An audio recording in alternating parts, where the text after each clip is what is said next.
They say some killers are born in darkness, but Kate Bender, she learned it, one escaped soul at a time. The year was 1801, a winter so cold it made bones rattle, and somewhere between the Missouri woods and the frozen creek beds, a girl with a quiet face and a violent heart walked alone. Kate Bender wasn't feared yet, not until the night she saw her first runaway slave collapse by the river, breathing like a hunted animal, eyes wide, begging the world for one more hour of life. Kate crouched beside him, listened to his shaking breath, listened to the way the forest swallowed his hope. And something inside her cracked. Not pity, not mercy, but a strange hunger for control. A thrill she didn't understand yet. In her house, her father had always said one thing: a runaway is worth more dead than alive. And Kate listened, always listened. She watched the man struggle to stand, watched him fall again, watched his hope bleed into the snow. Kate reached for something lying near a dead tree, a rusted iron hook, heavy, sharp enough. And the forest went silent, as if the earth itself held its breath. The man didn't hear her steps, didn't feel the shadow leaning over him, not until the cold metal pressed against his skin. His eyes shot open, a gasp escaped him, one that would never turn into a scream. Kate pulled. Once. Fast. Efficient.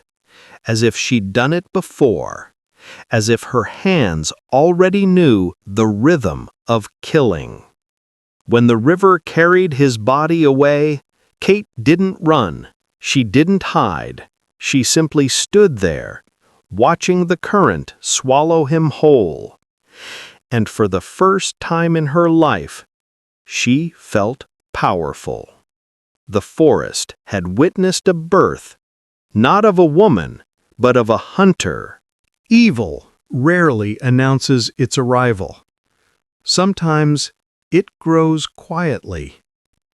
Inside a girl who learns how easily a life can disappear.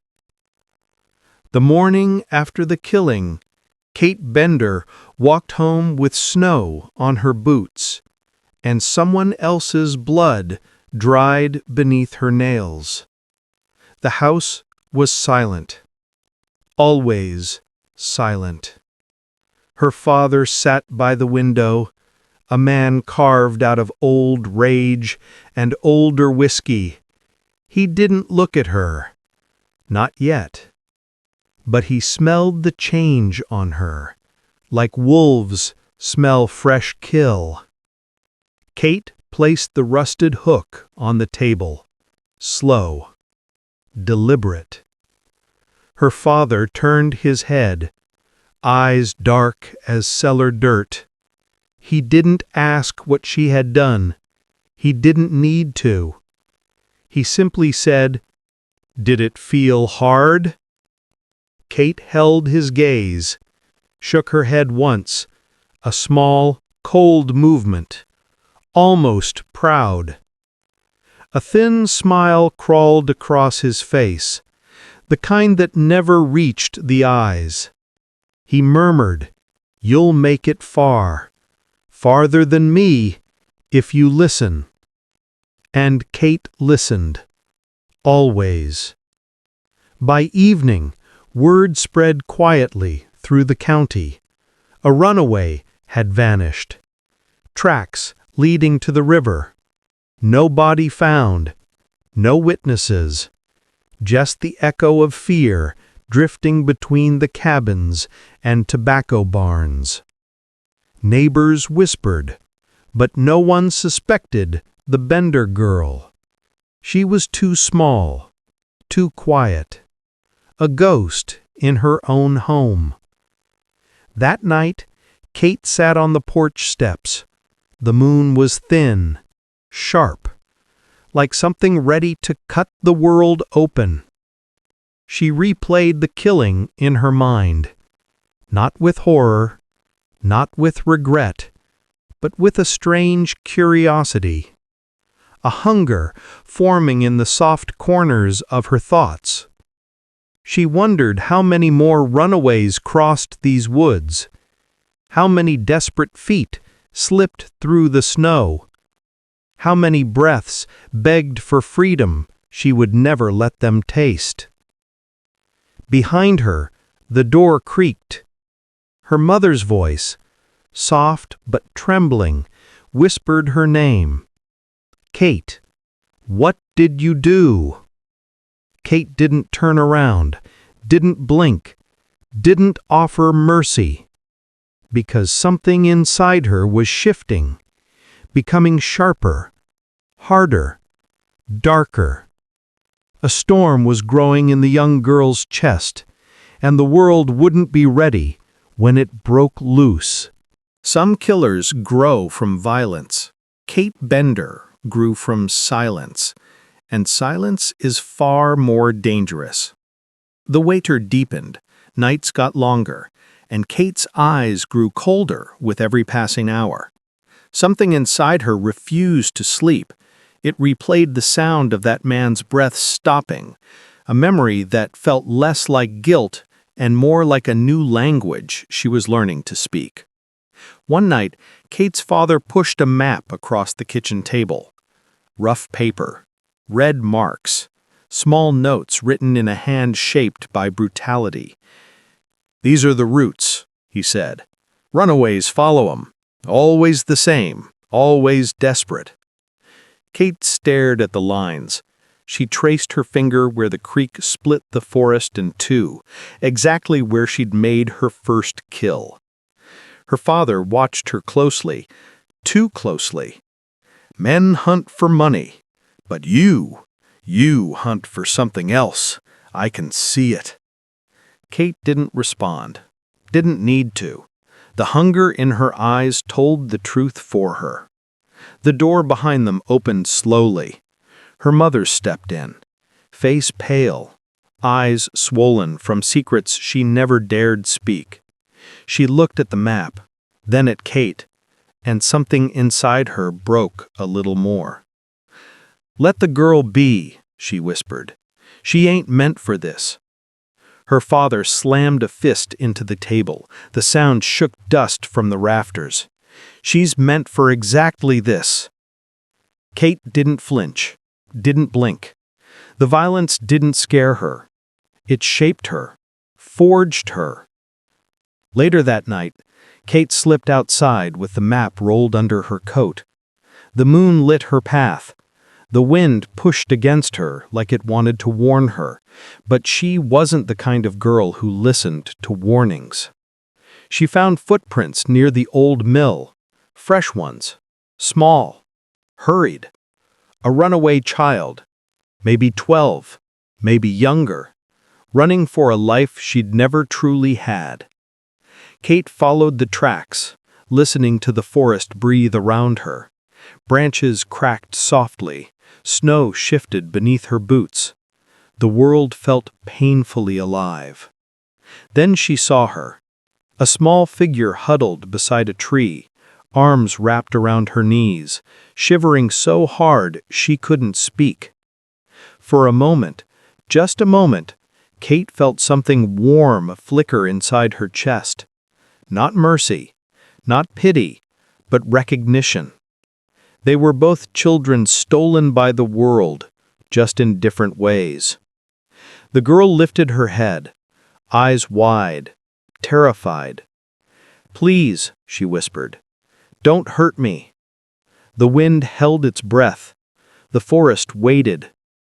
Kate's shadow fell over the child and what she chose next.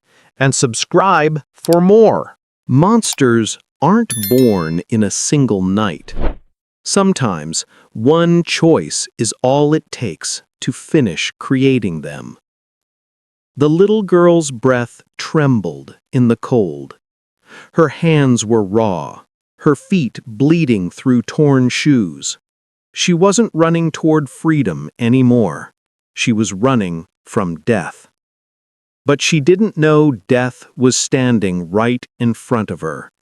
Small, quiet, wearing a girl's face. Kate looked down at the child, snowflakes settling in her hair like tiny white ghosts. For the first time, doubt crept into her chest, a thin crack in her armor. The child whispered again, "Please, I just want to live." And something sharp twisted inside Kate. Not mercy, not softness, but anger. At the world, at the chains, at the cruelty that shaped both of them in different ways. Kate knelt slowly. The child flinched. Her eyes squeezed shut, waiting for pain.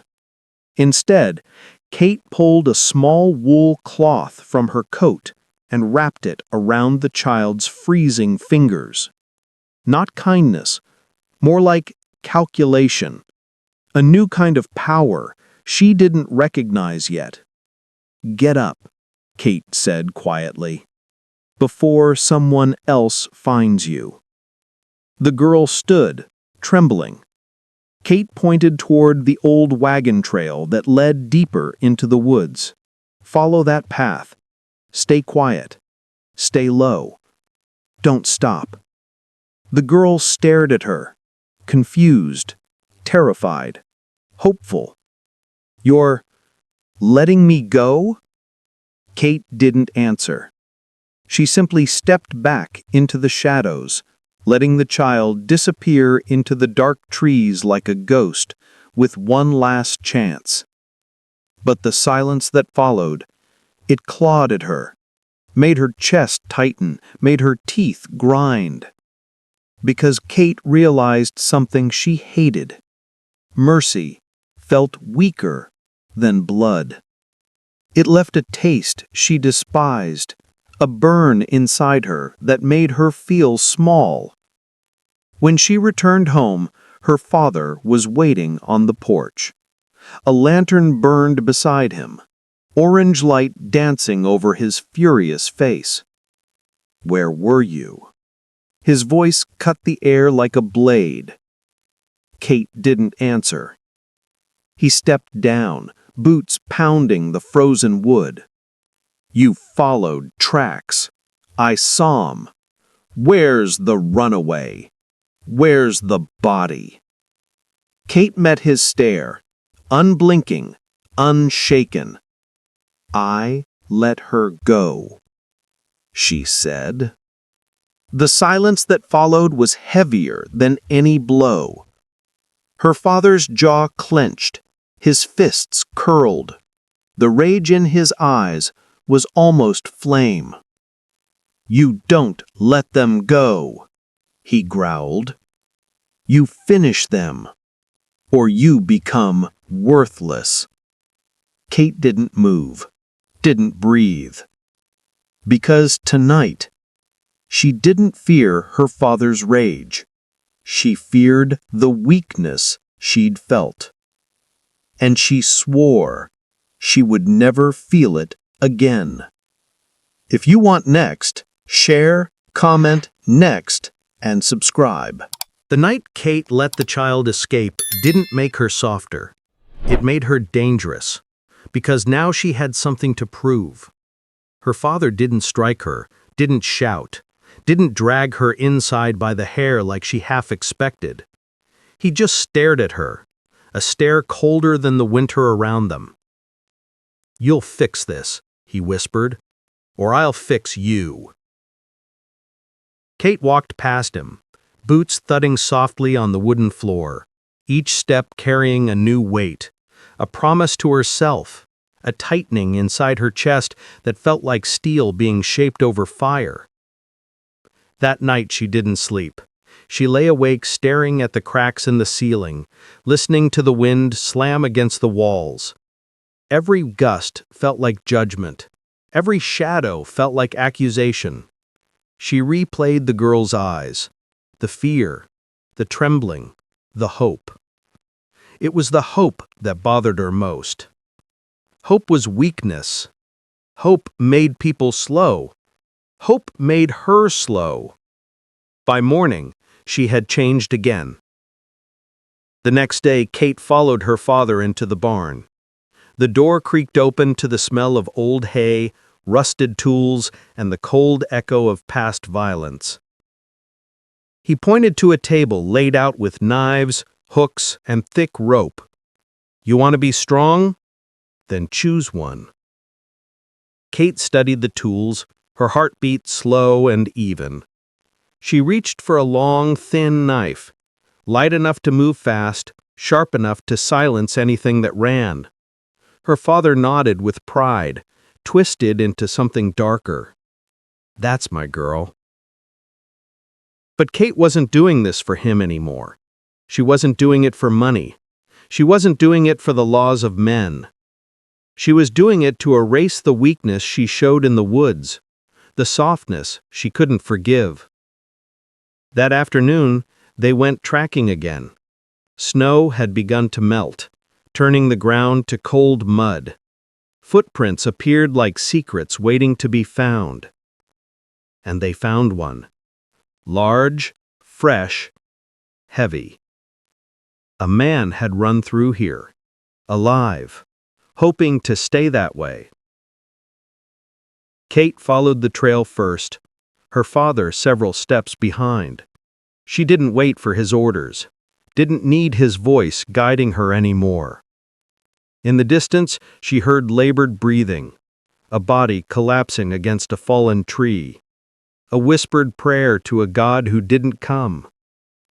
Kate stepped forward, knife gleaming in her hand, her shadow stretching long and thin across the ground. This time, she felt no hesitation, no soft flicker in her chest, no memory of hope. Just purpose, cold, sharp, resolute. When the man turned and saw her, his face drained of color. He knew. You can always tell when death has finally arrived. Kate didn't blink, didn't shake. She raised the knife, and the forest held its breath. The first kill makes a monster curious. The second kill decides what kind of monster it becomes. The man tried to crawl backward, and sinking into the wet mud, breath breaking in frantic bursts. He had run for miles. He had outrun dogs, fences, bullets, but he couldn't outrun a girl who no longer feared hesitation. Kate stepped closer, boots squelching in the cold earth. Her knife glinted in the weak daylight, a thin silver promise of what was coming. "Please," the man gasped. "I got a family. Kate didn't want his story. She didn't want to know his children's names. She didn't want to hear the desperate trembling of a man begging for one more sunrise. She wanted silence, power, control. That was the only language she understood now. She lowered the knife, not fast, not impulsive, slow, like she wanted to feel every ounce of fear leaving his body. But before steel met flesh, a heavy hand grabbed her shoulder. Her father. "Not like that," he murmured. "You end him quick. Show the world you ain't cruel. Cruelty gets you caught." Kate didn't look at him, didn't answer. Her fingers tightened around the knife. Her heartbeat slowed. A strange calm settled over her. She jerked her shoulder free from his grip, stepped forward, and the man screamed. Kate moved fast, so fast her father flinched. The knife flashed once, cutting through the air and into the soft place beneath the man's ribs. A clean strike. Precise. Perfect. The scream stopped instantly, cut short like someone had severed the sound itself. The man's body twitched, then sagged against the tree, eyes wide open and empty.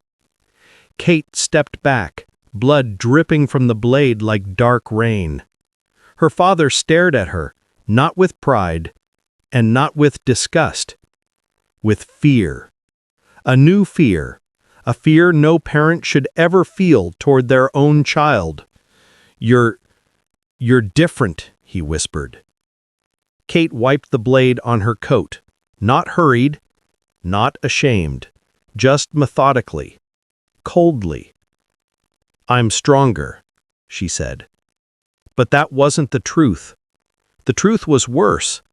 She wasn't stronger, she was hollow, unreachable, a place where empathy had once lived, now swallowed by something bottomless and black.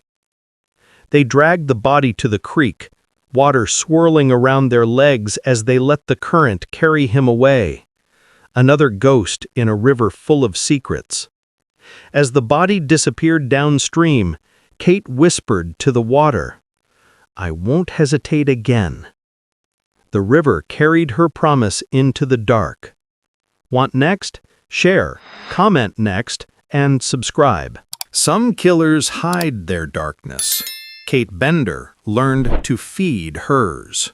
For days after the second killing, Kate felt a strange fire burning inside her. Not fear, not guilt, a hunger, sharp, restless, insatiable. She woke before dawn, eyes wide open, heart steady as stone. The house felt smaller now, too small for the girl she was becoming. Her father noticed, so did her mother. Her father watched her with caution, like a man living beside a trapped wolf. Her mother watched her with dread, like someone who already knew the ending of a story no one should write. But neither of them spoke, and Kate didn't wait for permission. Every evening she slipped into the woods alone. She no longer needed her father's guidance, no longer feared the dark. The forest felt like home, a place where the trees whispered secrets, and the shadows bent around her like they recognized her now. And the runaways kept coming, desperate, cold, chasing a freedom the world didn't want them to taste. Kate tracked one for 2 days, a man with a limp, leaving dragging footprints through the thawing ground. She watched him from the tree line, silent as frost, studying the way he breathed, the way he stumbled, the places he tried to hide. She waited until midnight, until the moon dipped low, until exhaustion dragged him to his knees. Then she approached. Not rushing, not hiding, just walking. Each step deliberate, each breath controlled, each heartbeat steady. The man froze when he saw her, not because she looked frightening, because she didn't. She looked calm, small, still. And something about that stillness was more terrifying than any weapon. "I don't want trouble," he whispered. "I just want to live." Kate tilted her head, almost curious, as if life and death were 2 stones she was weighing in her hands. "You ran," she said softly. "Running makes you pray." Her voice didn't shake, her expression didn't change.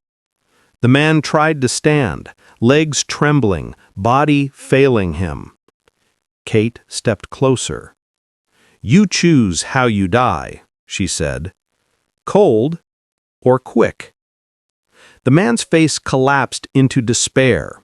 He sank to the ground, tears streaking mud down his cheeks. "I got a boy. He's 5. Kate raised her hand, silencing him. She didn't want stories. Stories made killers hesitate, and hesitation was weakness. She drew the knife, moonlight cut across the blade. The man closed his eyes. But Kate didn't strike, not yet. She leaned in, her breath a cold whisper on his ear. I want to see the look in your eyes when you know it's over. Because now Kate wasn't killing just to kill. She was killing for the moment right before, the moment where hope finally breaks. That was the part she craved. Want next? Share, comment, next, and subscribe. Some killers craved blood. Kate Bender craved the moment hope collapsed. The man's breath stuttered in the cold air, each exhale a cloud of fear rising from his trembling chest. He kept his eyes closed, as if darkness could soften the end that waited inches from his throat. Kate watched him quietly, studying him, measuring the exact second his spirit would break. This was her ritual now, not the killing, but the unraveling. "Open your eyes," she whispered. He shook his head. Tears squeezed out. A soft whimper escaped him, the sound of a man who had nothing left but prayer. Kate crouched down, boots sinking into the damp soil. Her knife glimmered like a thin moon in her hand. "Look at me," she repeated. Her voice was low, soft, dangerous. The man finally obeyed. His eyelids lifted, slow, heavy, full of terror. There it was, the moment she waited for. The flicker, the collapse, the surrender. A shiver ran through her, like recognition, like hunger, like a dark thrill blooming inside her ribs. But before she could strike, a voice cut through the trees. "Kate!" Her father. She stood slowly, jaw tightening. The man blinked up at her, hope sparking, a tiny, foolish flame. Kate hated that spark. Her father pushed through the bushes, breath heavy, face red from the cold. "What are you doing alone?" he barked. "You don't take them without me. Do you hear me?" Kate didn't answer, didn't move, didn't lower the knife. The man looked between them, confused, desperate, broken. Her father stepped closer, reaching for her wrist. "You ain't ready to—" Kate jerked away, fast, sharp, instinctive. "I am," she said. Her voice was colder than the wind slashing through the trees. Her father glared at her, a look filled with anger and something deeper, something he wouldn't admit. Fear. Because she wasn't his shadow anymore. She wasn't learning from him. She was becoming something he couldn't control. Kate took one step toward the trembling man.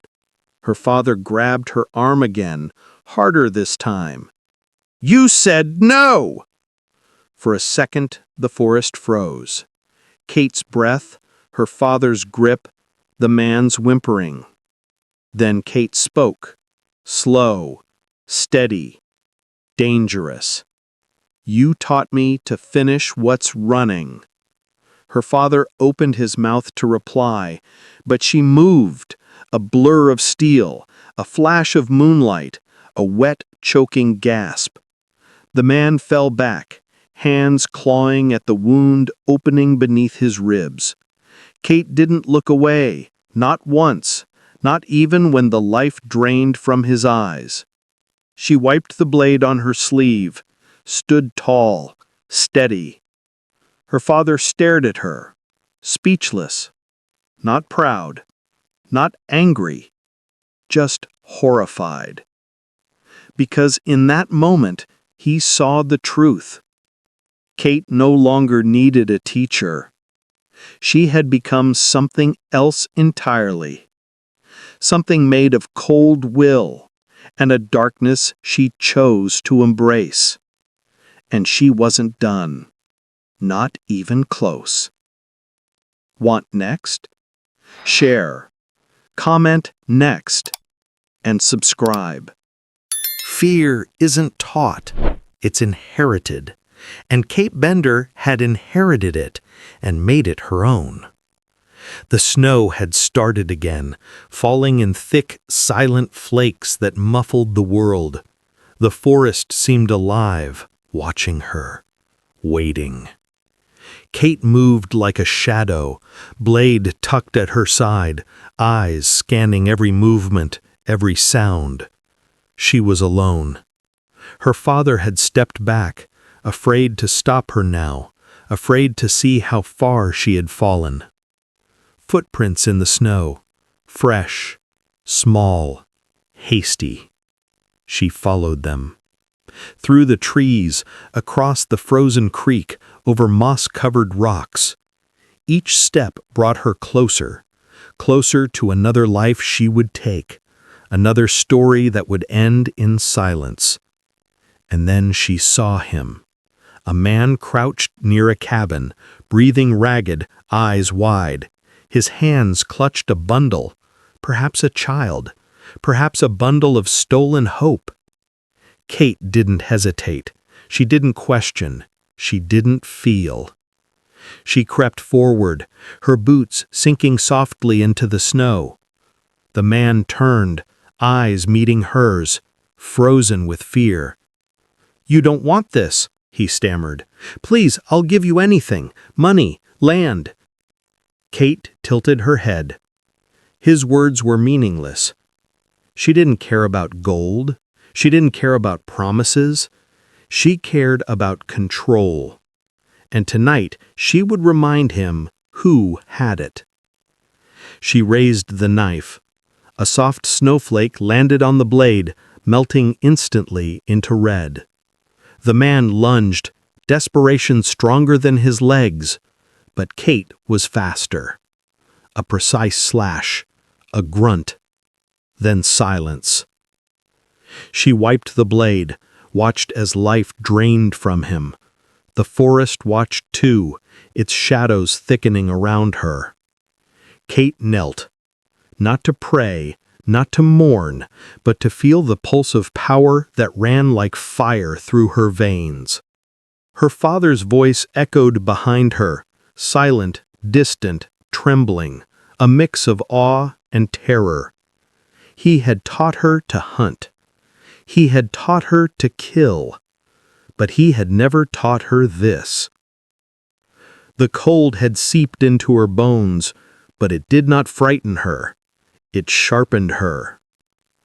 Kate stood, snow falling around her like whispers of the dead. And she knew she would not stop. Not until the forest ran dry of prey. Not until her name became legend, dark, whispered, feared. Because Kate Bender had finally learned what it meant to own fear. Want the final next? Share, comment next, and subscribe. Every legend has an ending, but some endings are darker than the story itself. The forest had grown quiet. Even the wind seemed to fear what walked beneath the bare trees. Kate Bender moved like a shadow, blade glinting in the pale light of the winter sun. She was alone.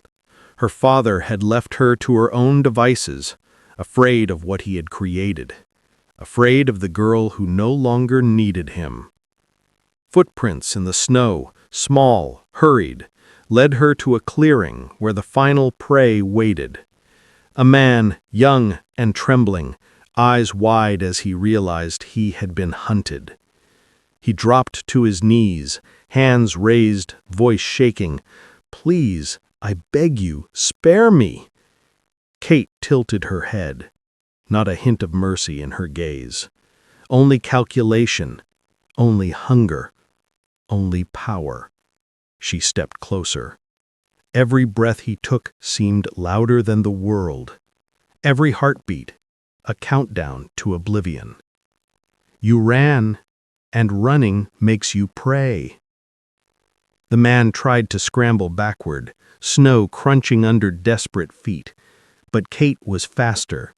Every step she took was measured, deliberate, precise. The blade rose. The air held its breath. The forest itself seemed to pause. A single clean strike. The man crumpled. Silence followed. Thick, heavy, complete. Kate stood over him, breathing steadily, eyes cold as ice. She looked around. The forest bore witness to her work, whispered of her power, told the tale of a girl who had become a shadow of death. Her father never approached again. The neighbors never suspected, and the name Kate Bender would fade from polite conversation. But in the hidden corners of the world, those who ran and hid felt her presence in every shadow, in every crack of the floorboards, in every rustle of the trees. She had become the hunter no one dared speak of, the darkness that could not be tamed. And in her silence, she carried the legacy of fear. Years would pass, stories would be told. Whispers in the wind of the girl who walked in the snow and left death behind. Kate Bender vanished into history, but the terror she sowed never faded. Because some monsters are not forgotten. They linger. They wait. They hunt. And Kate Bender had hunted well. The story ends here. If you found this chilling, share it, comment "haunted," and subscribe for more dark historical tales.